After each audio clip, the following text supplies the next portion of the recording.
Þetta er verkefni 2 í Excel 02 innkaup.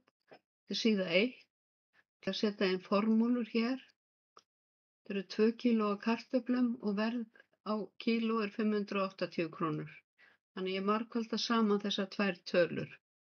Sama sem margföldunamerkið er stjarnan og þá lítur formúlan svona út.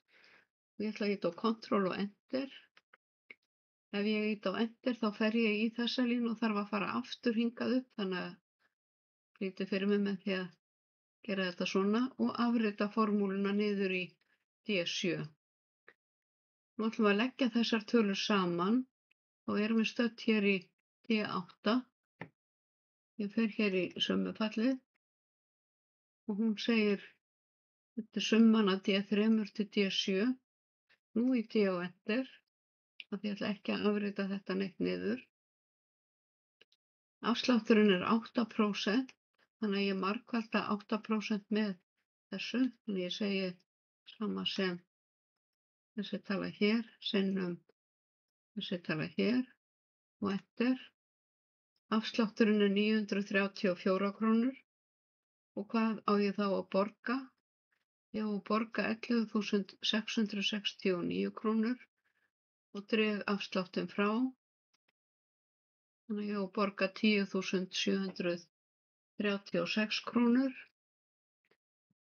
Nú ætlum við að finna hérna með maxfallinu hvaða vara er dýrust. Þá er ég hérna í hólfinu. Ég fer í öruna niður hérna hjá summufallinu og finn max. Og ég ætla að draga yfir bara tölurnar. Það er hæsta gildið eða dýrasta varan á svæðinu C3 til C7 og ódýrasta varan, það er MIN fallið eða minimum og nú þarf ég að draga yfir þessar tölur hér. Það var búið að setja 1000 punkta og aukast af það sem við á eins og hér og hér.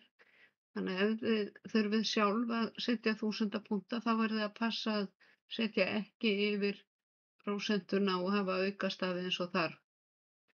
Þannig ég ætla að vista og þið setjið sjálf formúlur í neðri hlutan sem er svipaður og efri hlutin og eru uppgefnar í bókinni.